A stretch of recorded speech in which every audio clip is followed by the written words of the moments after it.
tal, amigos y hermanos? Qué bueno es poder estar con ustedes. Nuevamente damos gracias a Dios por el privilegio de este tiempo maravilloso, especial, porque es un tiempo dedicado exclusivamente para la predicación del Evangelio. Hablar de este libro sagrado, la palabra de Dios que vive y permanece para siempre. Les deseo lo mejor a cada uno de ustedes que están viendo este programa, ya sea en vivo o sea en diferido, en cualquier parte del mundo donde usted se encuentre. Sepa lo que usted puede enlazarnos desde cualquier aparato de comunicación.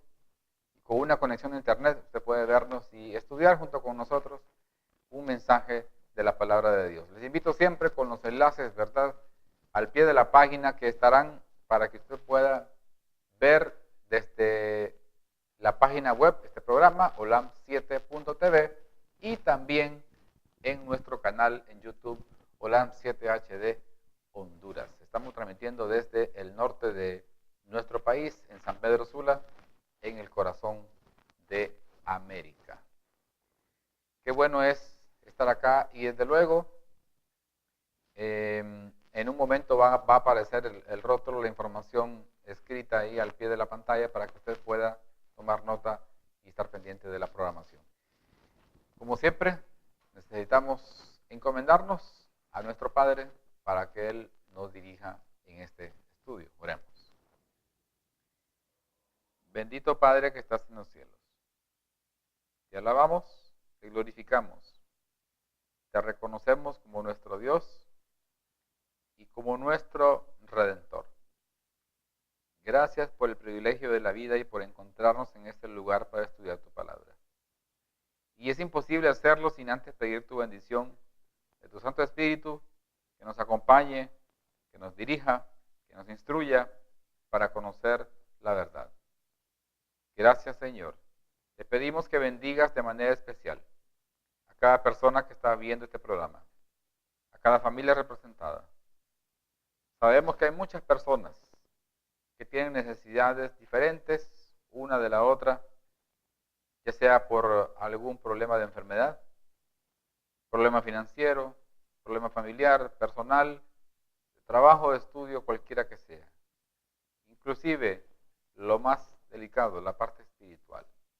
Pero Señor, ten misericordia de cada uno y suple cada necesidad de acuerdo a tus riquezas en gloria y a tu divina voluntad. En el nombre de Jesús oramos. Amén. Muy bien, vamos a empezar con el estudio en esta oportunidad. Vamos, si usted pudo ver el primer tema de esto que tiene que ver con el sermón profético de Jesús, hay mucho que decir al respecto. Esta es la segunda parte.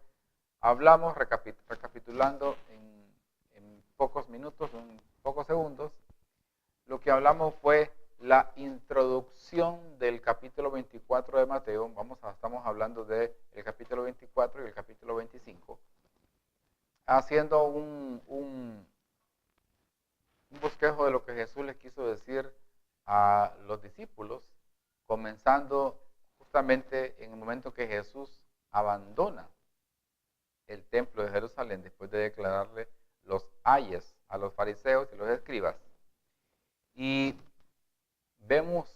pudimos ver ahí, estudiar cómo Jesús al salir del templo lloró, al declararles cuando Él llegó realizó la purificación del templo, cuando estaban haciendo negocios dentro del mismo.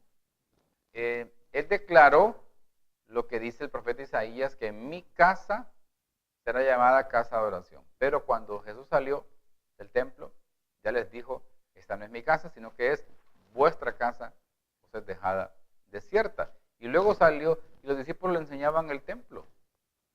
Le enseñaban las paredes de los edificios y les dijeron, Señor, pero ¿y esto? ¿Estás viendo todo esto que está acá? Esto es maravilloso, majestuoso. Sí, les dice, sí, yo lo estoy viendo, pero no va a quedar piedra sobre piedra que no sea derribada. Entonces, los discípulos se vieron aterrados, se sorprendieron y en su momento encontraron la oportunidad para acercársele a solas a Jesús y preguntarle, Señor, ¿y esto cuándo va a ser? Y al verse ellos impresionados, por eso dijeron, esto no es otra cosa que este templo va a ser destruido en la segunda venida de Cristo.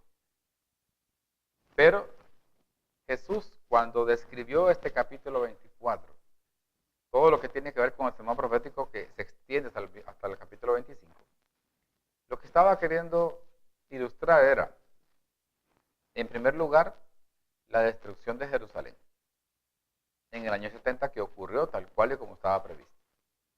Y también estaba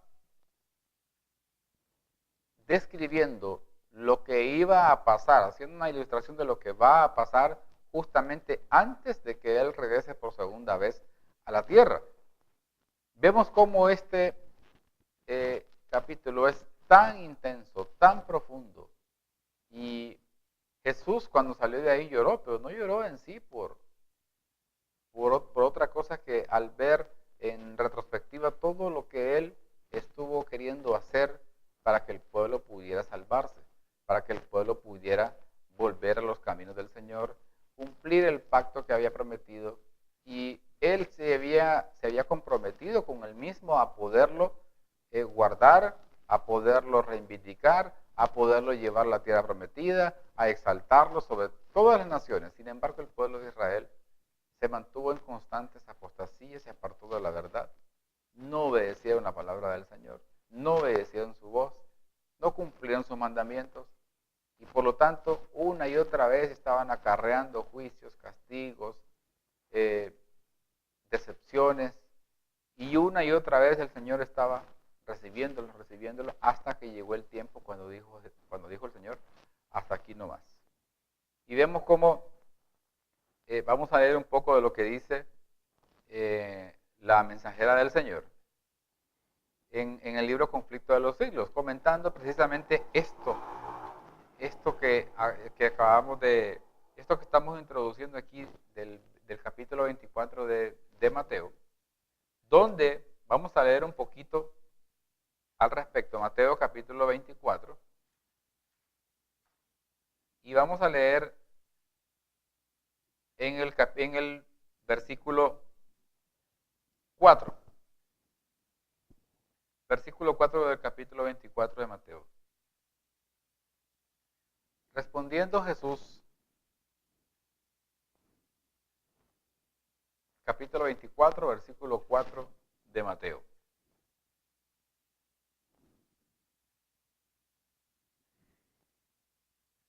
Ok, lo vamos a leer acá. Respondiendo Jesús les dijo, mirad que nadie os engañe.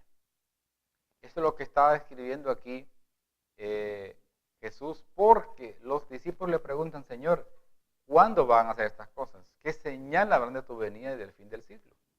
Y comentando Elena White acá, lo primero que les dijo Jesús es que no los vayan a engañar, tengan cuidado. Se van a levantar falsos cristos. Van a basar mucha gente en su fe, en los milagros. Pero miren lo que dice aquí Elena White en la página 18 del Conflicto de los Siglos. Dice que Jesús no lloraba por sí mismo. Por más que supiera a dónde iba el Getsemaní, lugar de su próxima y terrible agonía, cuando salió de Jerusalén, del templo por última vez, que se extendía ante su vista, la puerta de las ovejas se divisaba también. Por ella habían entrado durante siglos y siglos las víctimas para el sacrificio. Y pronto iba a abrirse para él cuando como cordero fuera llevado al matadero. Poco más allá se destacaban el Calvario, el lugar de la crucifixión, sobre la senda que pronto le tocaría recorrer. Iban a caer densas y horrorosas tinieblas mientras él entregaba su alma en expiación por el pecado. No era, sin embargo, la contemplación de aquellas escenas lo que arrojaba sombras sobre el Señor en aquella Jerusalén o en aquella hora de gran regocijo, ni tampoco el presentimiento de su angustia sobrehumana lo que nublaba su alma generosa. Lloraba por el fatal destino de los millares de Jerusalén, por la ceguedad y por la dureza de corazón de aquellos a quienes él viniera a bendecir y salvar. Entonces, ¿por qué estaba llorando Jesús? No solamente lloraba porque se iba a caer el templo, porque se lo iban a derribar, porque lo iban a destruir, no. Estaba llorando más allá de eso. Él veía en un futuro, en el año 70, la destrucción de Jerusalén. Y que no quisieron escuchar la voz de Cristo. No quisieron. Entonces Jesús estaba llorando porque veía la destrucción, veía la muerte de millares y millares de judíos. Eso es lo que Jesús estaba viendo en el futuro. Y le provocaba tristeza porque esta gente estaba con la salvación a su alcance. Tenían al Hijo de Dios. Tenían a su mano poder abrazar la salvación. Y no quisieron. Quisieron seguir en sus caminos. Rechazaron a Jesús. Y al final, muchos, miles de judíos murieron en esa destrucción. No solamente se destruyó la ciudad, se destruyó también el templo, que era sagrado. Y describe Flavio Josefo, un historiador judío de esa época, que eso fue terrible, porque pasaron los judíos, en el año 66 hubo un sitio, luego se retiró por Sestio Galo, se retiró el ejército, y luego, después de eso que sucedió en el año 66, vino el otro sitio en el año 70. Sitiaron toda la ciudad de Jerusalén. Y muchos judíos estaban ahí. No pudieron salir. Y pensaron que iba a pasar lo mismo con el año 66. Que se iban a retirar y cuando en el primer sitio se retiraron, extrañamente, entre comillas, se retiraron de ahí. Y los judíos salieron y fueron a seguirlos. Y Jesús les dijo, esa es la señal que ustedes tienen que conocer para que los cristianos, todos, salgan de Jerusalén. Inmediatamente salgan. No tienen que regresar, lo dice la Biblia, no tienen que regresar a traer la capa, ni nada. No, nada. En el mismo momento salgan. Y para gloria de Dios, ni un tan solo judío cristiano murió. ¿Por qué? Porque ellos conocían la profecía.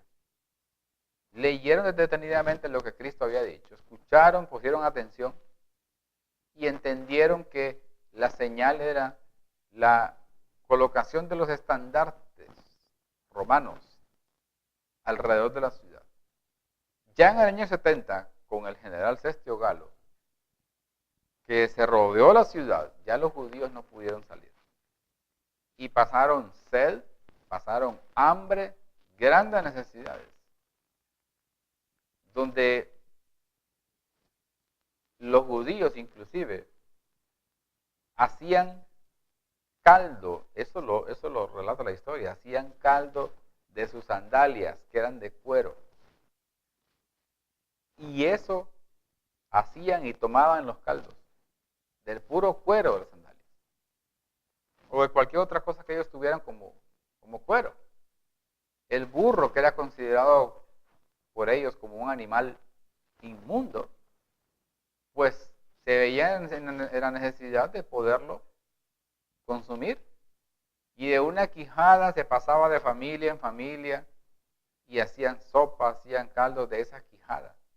Uno tras otro, hasta sacarle lo último, para extraerle hasta lo último y poder así sustentarse. Sin embargo, llegó el momento cuando nada más tenían. Hubieron muchos niños que murieron de hambre. Fue terrible la circunstancia que rodeó esa ciudad de Jerusalén en el año 70.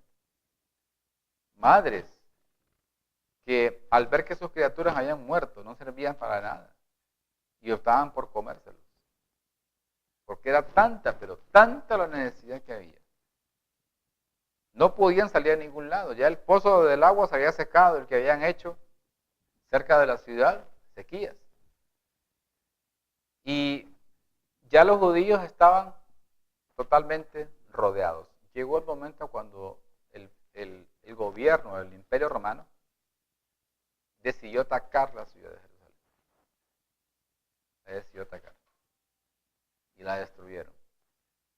Y en el mismo templo muchos judíos murieron y fueron correntadas de sangre que corrieron por toda la ciudad. Fue terrible. Dice, sigue diciendo la mensajera acá en el conflicto de los siglos.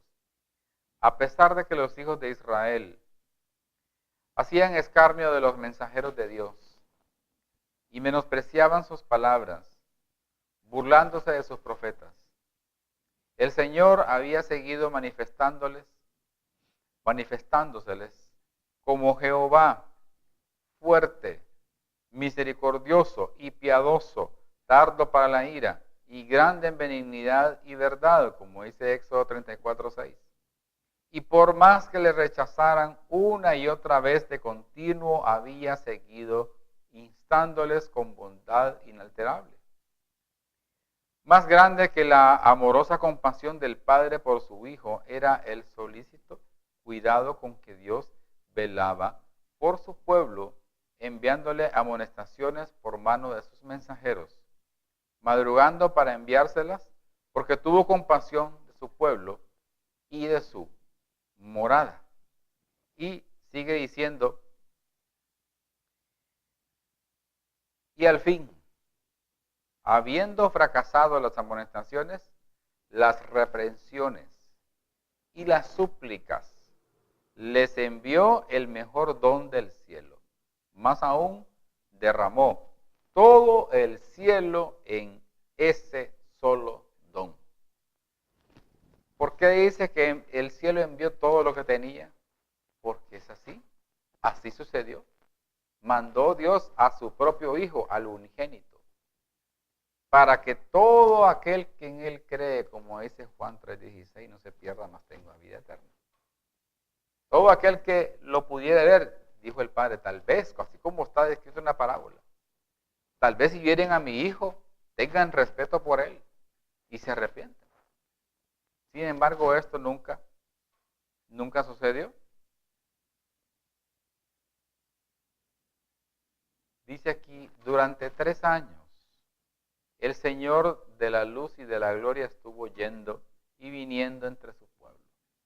Anduvo haciendo bienes y sanando a todos los oprimidos del diablo, curando a los de corazón quebrantado, poniendo en libertad a los cautivos, dando vista a los ciegos, haciendo andar a los cojos y oír a los sordos, limpiando a los leprosos, resucitando muertos y predicando el evangelio a los pobres. A todas las clases sociales por igual dirigía el llamamiento de gracia. Venid a mí todos los que estáis trabajados y cargados, y yo os haré descansar. Lo que estaba haciendo Jesús acá era el trabajo que Dios le había encomendado en su ministerio aquí en la tierra. Eso era. Ahora, ¿qué pasó en este asunto de la destrucción de Jerusalén? Jesús estaba contemplando desde el Monte de los Olivos la ciudad y proyectaba su vista en un futuro donde iban a morir muchos judíos, muchos por los cuales Él había venido a rescatarlos, que estaba frente a ellos esa oportunidad de salvarse y no quisieron. Quisieron poner a un lado la salvación, estaban ellos encarrilados, enfocados en poder totalmente rechazar todo rayo de luz que viniera del cielo, que era para salvarlos. Sin embargo, sabemos de que el pueblo rechazó la verdad, totalmente lo rechazó. Y vemos cómo Jesús se sintió triste, acongojado, y Él lo que hizo fue presentar la destrucción de Jerusalén junto con la destrucción del mundo, porque los discípulos difícilmente iban a poder aguantar. Ahora vamos un poco más adelante con nuestro estudio y vamos a Mateo 24:9. Vamos a seguir ahí en el versículo 6. en adelante, hasta el versículo 9. Vamos a leer Mateo 24, 6 al 9.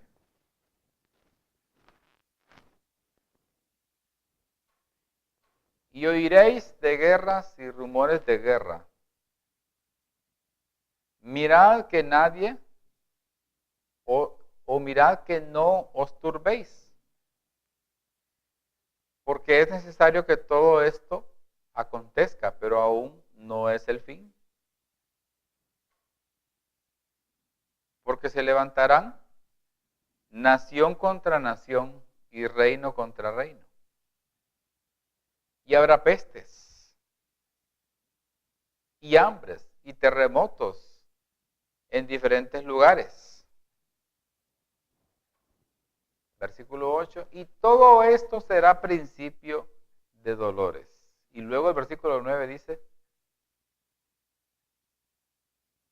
entonces os entregarán a tribulación y os matarán y seréis aborrecidos de todas las gentes por causa de mi nombre. Lo que está diciendo acá desde el versículo 6 empieza a describir que van los discípulos, dice, ustedes van a escuchar guerras y rumores de guerra. Van a escuchar que hay turbulencias, que se van a levantar nación contra nación y reino contra reino. Dice que habrá pestes, hambres y terremotos en diferentes lugares. Todas estas señales tuvieron un cumplimiento específico para el tiempo que Jesús lo había estipulado. Sí lo hubo. Hubo un cumplimiento antes de la destrucción de Jerusalén. Hubo todas estas señales que declara acá.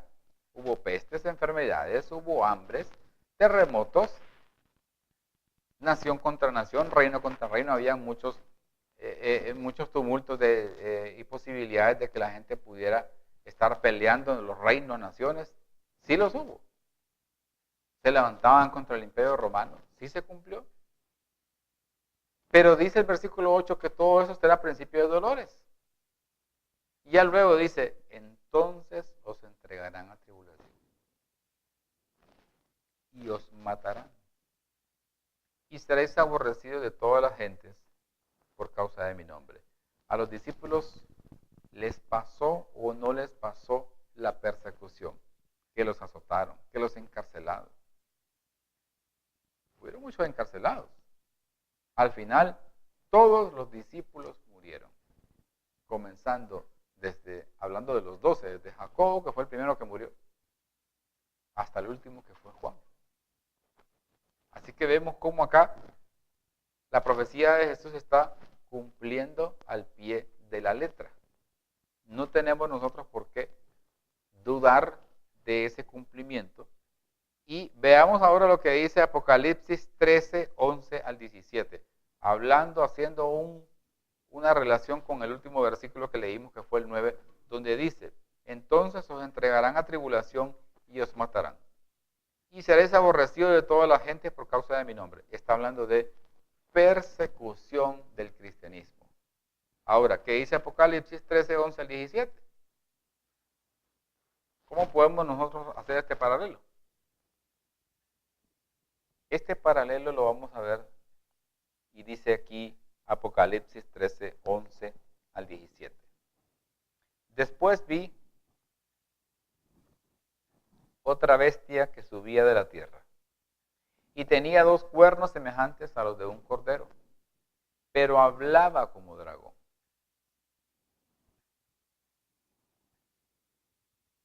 Versículo 12.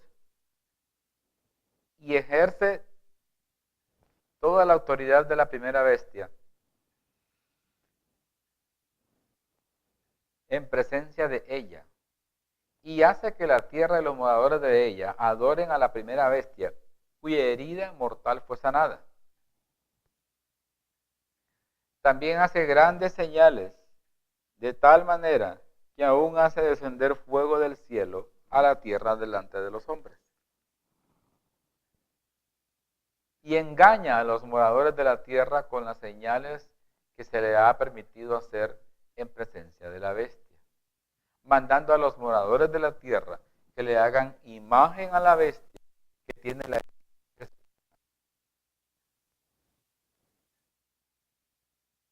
Y se le permitió infundir aliento a la imagen de la bestia, para que la imagen de la bestia hace e hiciese matar a todo el versículo. Y hacía que a todos, pequeños y grandes, ricos y pobres, libres y esclavos, se les pusiese una marca en la mano derecha o en la frente. Y que ninguno pudiese comprar ni vender, sino el que tuviese la marca o el nombre de la bestia o el número de su nombre. Aquí vemos claramente que Jesús estaba preocupado porque inspiró a Mateo para escribir el versículo 9 y luego inspira a Juan a escribir esto. Uno teniendo un doble cumplimiento y el otro teniendo un cumplimiento para nuestros días, que estamos hablando de lo que dice aquí el profeta Juan, que inspirado por Dios, este apóstol escribió estos versículos donde se describe la persecución ya de los últimos días.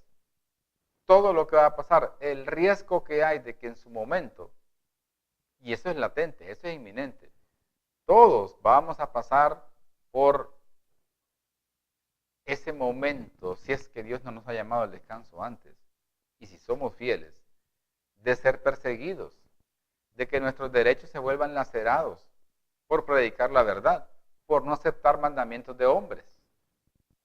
Eso ya está profetizado. Y Jesús estaba preocupado porque la persecución es dura, es difícil, aún en la medida que nosotros no la hemos sufrido, pero podemos saber de que eso no es nada saludable, no es nada alegre, no es nada confortable para nadie, absolutamente. No podemos decir que esto es bonito, que a mí me agrada, yo me siento feliz, no. Que le cercenen sus derechos civiles, su derecho a expresarse, que lo encarcelen. Eso no es agradable para nadie. Pues eso va a pasar. Vamos a Mateo, de nuevo, 24, 13.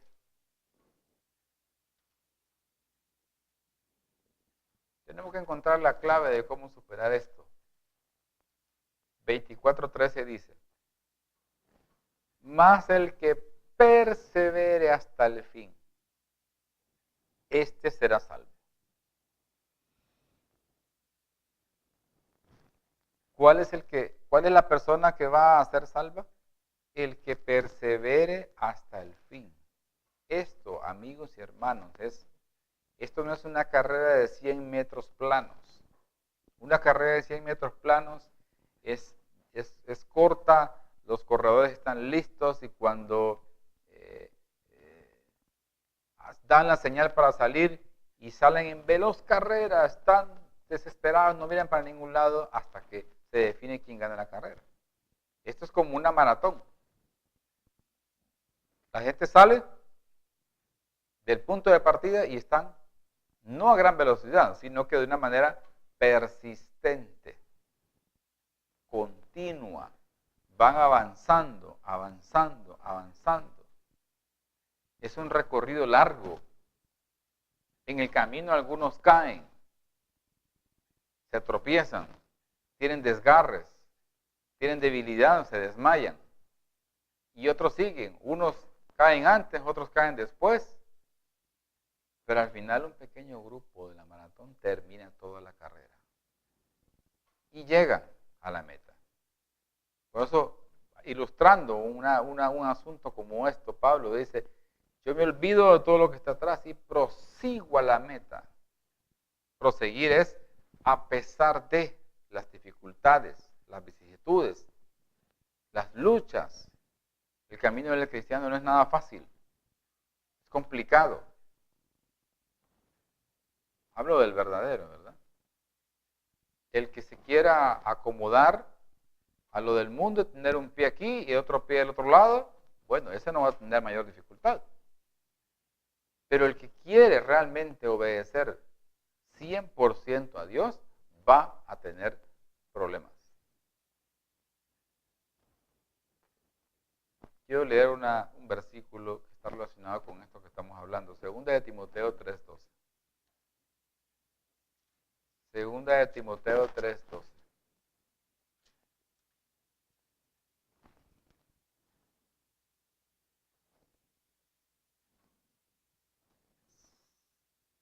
Dice, segunda de Timoteo 3:12.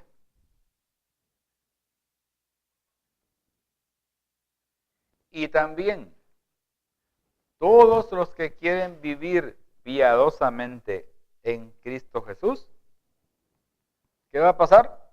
Padecerán persecución. Pablo aquí está hablando no de creer, porque muchos dicen, bueno, yo creo, y sí, no, aquí no está hablando de creer. Pablo está hablando aquí de vivir.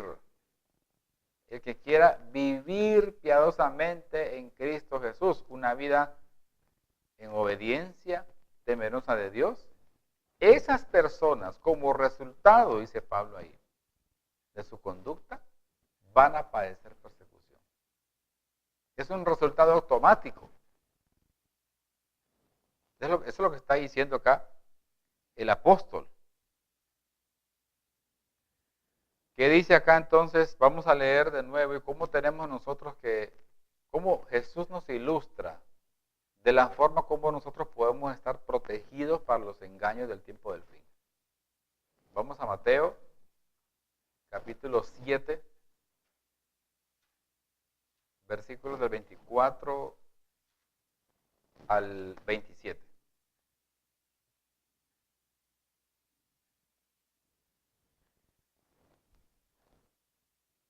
Cualquiera, pues, que me oye estas palabras y las hace, le compararé a un hombre prudente que edificó su casa sobre la roca.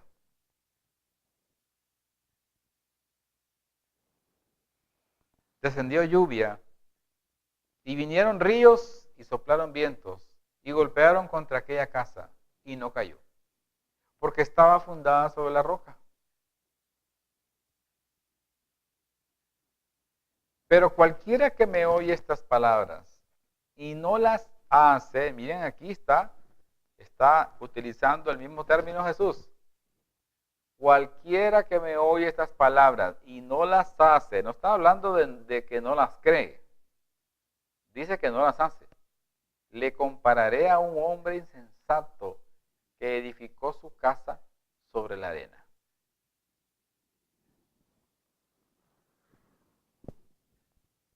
Y descendió lluvia y vinieron ríos y soplaron vientos y dieron con ímpetu contra aquella casa.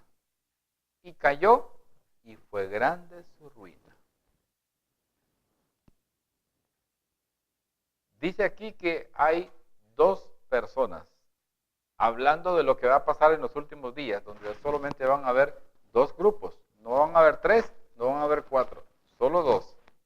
Y aquí Cristo los está ilustrando con dos personas que edifican y dice, cualquiera pues que me oye estas palabras y las hace, hablando de los dos cimientos, que uno escucha las palabras y construye su casa, pero la edifica sobre la arena. Y viene otro, escucha las palabras y hace sus cimientos sobre la roca. ¿Dónde estamos nosotros anclados? ¿Dónde anclamos nuestra fe? ¿Cómo se establece, se cimienta una fe de manera sólida? Pues se cimienta con un así dice Jehová. Cristo refutó los engaños, todas las artimañas del diablo con un así está escrito. No había otra forma. Entonces, para ser resistido, para que nosotros podamos resistir al enemigo en los últimos días, necesitamos estar bien cimentados con la doctrina aquí en la palabra de Dios. Tenemos que estar bien cimentados. Si no estamos así, Si estamos flojos, si esto lo creemos, ¿usted cree esto? Imagínense que alguien le pregunte, ¿usted cree en tal doctrina? Le dicen, sí. Bueno, pruébeme con la Biblia que lo que usted cree es cierto. ¿Cómo lo explica? Entonces vienen otros vientos de doctrina, entonces como la persona no está cimentada sobre la roca, sino que sobre la arena, y esos vientos de doctrina extraña los jalan por un lado y los jalan por el otro, y se corre el riesgo de que su casa sea derribada por doctrinas extrañas. Si a la persona le llega el momento, glorificando a Dios, de que pueda ser privado de su libertad y acusado y tenga que dar fe de su creencia frente a un juzgado, frente a un juez, un auditorio que está escuchando y necesite probar su fe con la Biblia, ¿cómo lo va a hacer? Si no sabe dónde se escribió, los pilares que están soportando esa fe en la que usted cree. Incluso podemos ir más allá en decir que la persona al final no sabe o no está segura siquiera si eso está realmente escrito o dónde menos. Entonces es ahí donde el diablo nos atrapa. Nos hace nudo ciego y no nos podemos soltar. Nos agarra y nos envuelve. ¿Por qué? Porque entonces nuestra fe se debilita. ¿Será que esto es cierto? ¿Será que es cierto lo otro? Ese es el problema que estamos corriendo todos acá. También acá tenemos que destacar que no solamente es asunto de explicar, porque eso sí es cierto, no solamente se trata de explicar teóricamente nuestras doctrinas y ya con eso ya estoy listo, no. El hecho de que nosotros recibamos esas palabras, recibamos ese mensaje y los pongamos, todos esos preceptos, los pongamos en práctica. Y explicarlo y saberlo de memoria, teóricamente, y los tengo acá y estoy plasmándolos acá. Solamente es eso. No solamente es eso. Se trata de vivirlos, de compartirlos, de dar un testimonio genuino que realmente Dios ha hecho un cambio en nosotros. De eso se trata. Resistir hasta el fin. Persistir. Estar enfocado uno en lo que realmente Dios quiere de cada uno de nosotros. Eso es lo que está diciendo acá. Mateo 24, 9 está describiendo el momento difícil para todos los cristianos. Y es ahí donde se mezclan otro tipo de creencias diciendo que la persecución que se va a desatar sobre la iglesia solo lo van a recibir o solo lo van a sufrir las personas que se queden aquí en la tierra, porque los otros estamos preparándonos para irnos en el rapto. A Satanás le interesa que la gente crea que hay un rapto. Le interesa mucho. Porque entonces bajan los niveles de entusiasmo o de enfoque, de preocupación para prepararse, porque al final yo me voy a ir en el rapto y quedan nosotros acá, cuando que es totalmente falso que haya dos oportunidades para salvarse. La Biblia no habla de dos, habla de una sola. Mientras vivamos tenemos oportunidad. Dice el versículo 10 del capítulo 24 de Mateo y el versículo 11. Muchos tropezarán. Capítulo 24, versículos 10 y 11. Muchos tropezarán entonces y se entregarán unos a otros. Y unos a otros se aborrecerán.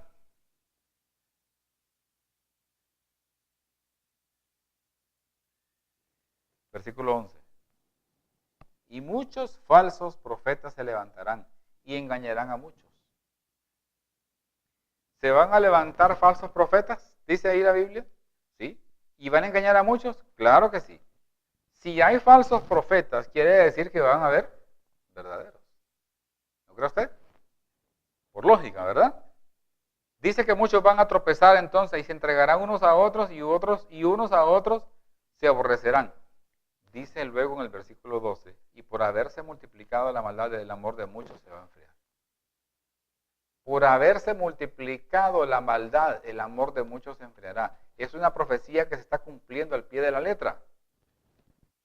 Hoy encontramos en las noticias hijos contra padres, padres contra hijos, peleas, riñas y hasta asesinatos entre esposos, peleas entre hermanos, entre vecinos, gente que por cosas insignificantes le quitan la vida a otra persona.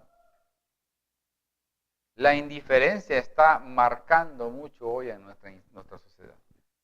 La indiferencia al sufrimiento, al dolor, a la tristeza, a la pena, al mal ajeno, está imperando. A mucha gente no le interesa si el otro está bien o está mal, si está sufriendo, si tiene dificultades, si tiene penas, no le importa. Viven su vida. Y hoy en día hay mucha gente que está sufriendo de diferentes formas. Y un sinnúmero de personas, una gran cantidad de personas que tienen serios problemas espirituales, familiares, financieros, personales, de cualquier índole. Y necesitan, aunque sea una persona que los escuche, que les dé una posibilidad de resolver su conflicto, sus luchas, sus contiendas. Y si la persona puede, en proporción a sus posibilidades, pues contribuir a ayudar en algo.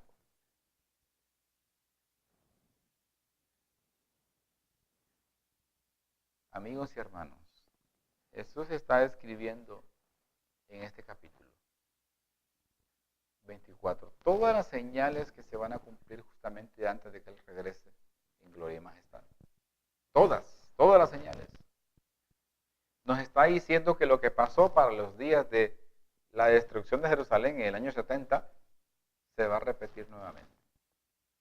Pero con un alcance, eso fue un tipo lo que pasó para ilustrar lo que va a pasar en un alcance global, mundial. El hambre que pasó Jerusalén, la sed, enfermedades, muerte, aislamiento, todo eso se va a reflejar, pero en el mundo entero. ¿Por qué? Porque se instalan actos de adoración que solamente le competen a Dios. El problema en estos últimos días no es asunto. Algunos están pensando que el templo se destruyó allá en el año 70 y ya están trabajando en reconstruir el nuevo templo de Jerusalén allá. Y que al estar reconstruido entonces vienen los rusos, los turcos, los chinos y arman una guerra. Y entonces viene Cristo y los destruye allá directamente. Y se instala el Mesías. Esa es una profecía totalmente falsa. No existe eso. No existe. Es antibíblico. El estar pensando que el pueblo de Israel todavía tiene oportunidad. No, el pueblo de Israel como nación ya no tiene oportunidad. ¿Por qué? Porque rechazaron al Mesías. Esto que pasó en el año 70, ¿se acuerdan cuando tenían a Jesús frente a Pilato, frente a todo el pueblo judío? Escogieron a Barrabás y a Jesús. No, crucifícale. Y que su sangre caiga sobre nosotros y sobre quiénes, sobre nuestros hijos. Esa era una profecía que estaban dando el pueblo judío para ellos mismos. Y fue así. La sangre cayó sobre ellos y sobre sus hijos. Qué triste. Con mucha razón Jesús lloró porque él sentía un amor inmenso por ese pueblo. Siente un amor incomparable por la humanidad y por eso se desprendió de su divinidad y vino a la tierra a vivir una vida santa. La vida que exigía la ley la vivió Cristo por usted y por mí. Ahora a nosotros nos toca reclamar esa justicia, ese manto de justicia que nos cubra. Es un manto de justicia. Así como Adán y Eva fueron cubiertos por el manto de justicia de Cristo, también nosotros necesitamos eso. Hoy más que nunca, cuando estamos en un mundo convulsionado, lleno de pecado, lleno de cosas que no le agradan a Dios, necesitamos arroparnos más del amor de Dios, de su protección, de escudarnos frente a los falsos cristos, a los falsos maestros que van a hacer lo posible por engañarnos. A todos. Y Dios, como es fiel a su palabra, yo lo creo porque Él lo ha dicho así. Él ha prometido estar con nosotros todos los días hasta el fin del mundo. Todos los días, sin excepción. Él ha prometido siempre estar con nosotros.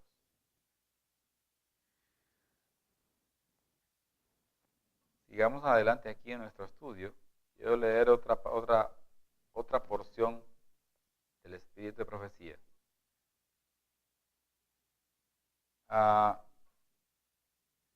Dice, miren lo que dice aquí la sierva del Señor en el conflicto de los siglos, página 22.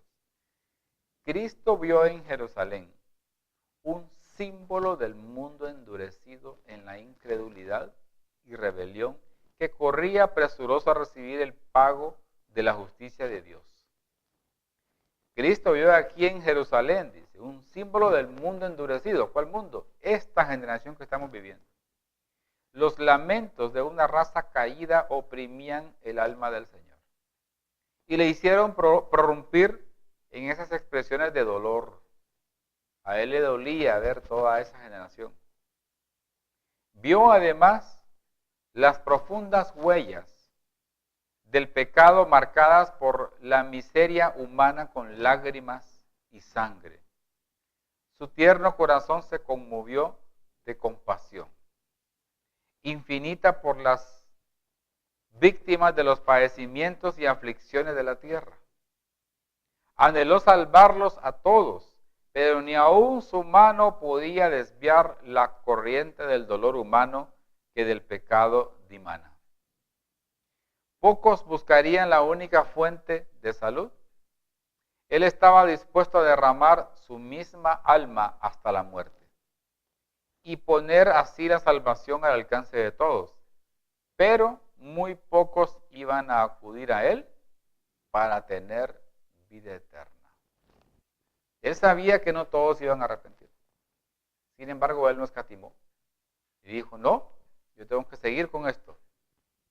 Yo tengo que seguir hasta que termine el ministerio. Y terminó el ministerio, sí lo terminó. Y en el tiempo que estaba estipulado. El problema es este, mis queridos amigos y hermanos. Jesús estuvo en el ministerio 3 años y medio. Y mediante el tiempo que Él estuvo, Él trabajó en los negocios del Padre, como Él lo mencionó. Luego de ese tiempo, Jesús estaba urgido y cumplía en su momento con las tareas que le había encomendado el Padre. Porque sabía que ya iba a llegar el tiempo en que no iba a poder hacerlo. Miren lo que dice aquí Juan, el Evangelio según San Juan 9:4. Evangelio según San Juan 9:4. Me es necesario, dice Juan 9:4. Me es necesario hacer las obras del que me envió. Entre tanto que el día dura, la noche viene, ¿cuándo qué? Cuando nadie puede trabajar. Hoy en día estamos diciendo lo mismo, las mismas palabras que Jesús. Hoy en día, hoy son las horas del día cuando podemos trabajar. Pronto, amigos y hermanos, viene la noche cuando nadie va a poder trabajar y va a ser muy tarde. Va a ser demasiado tarde. Dios quiere que nosotros nos compenetremos como pueblo, como iglesia, como personas individualmente a hacer nuestro trabajo para que Dios, su nombre, se vea glorificado y que nosotros podamos realmente ser verdaderos adoradores como Él lo exige en espíritu y en verdad. Que Dios les bendiga, es mi deseo en oración.